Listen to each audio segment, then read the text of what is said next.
News जेव्हा platform बदलते तेव्हा न्यूजचा फॉर्मॅट बदलतो आणि तो न्यूजचा फॉर्मॅट कसा होतो हे तुम्हाला आणि मला देखील आजच्या वर्कशॉपमध्ये कळून आलं.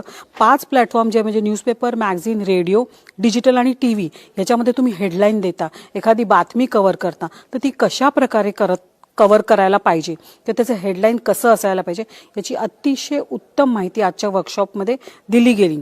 आणि या अशा सेमिनारचं म्हणजे बऱ्याच वर्षानंतर मला वाटतं असं आयोजन करण्यात आलं आहे. मला तर अशी अपेक्षा आहे की दर 3-6 महिन्याने तुम्ही ते करत राहा आणि त्याखेरीज तुम्ही जर का फिरतं ठेवलं, म्हणजे आज तुम्ही मुंबईत केलं तर जे ग्रामीण पत्रकार आहेत त्यांना म्हणजे काही महत्त्वाचं असेल त्यांना मुंबई पुण्यासारख्या मोठ्या शहराकडे बघावं लागतं. अशा ठिकाणी तुम्ही फिरतं असं आहे वर्कशॉप ठेवावं की अशी चर्चासत्र ठेवावी, म्हणजे ग्रामीण पत्रकार जो आहे तो देखील अशा नवीन माध्यम, नवीन आयडियाज, नवीन लोक यांच्याबरोबर तो एकरूप होण्याचा प्रयत्न करेल. दुसरं म्हणजे आजच्या माध्यम जे आहेत ती बदललीत, खरंच बदललीत. मग अशा वेळेला त्या माध्यमावर बोलणारे जे वक्ते आणलेले आहेत अतिशय अधिकारवाणीने अतिशय उत्तम माहिती ते देत होते आणि फार चांगली गोष्ट आहे ती. कारण आम्ही जरी पत्रकार असलो तरी आम्ही सर्वज्ञ नसतो.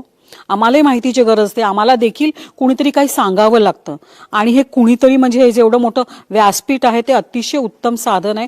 आणि मला वाटतं की महाराष्ट्र सरकारने आणि आणखीन जे काही कनेक्टेड इन्स्टिट्यूट असतील त्यांनी पत्रकारांसाठी अशी चर्चासत्र, असे विचार मंथन करणारे प्रकल्प राबवावेत.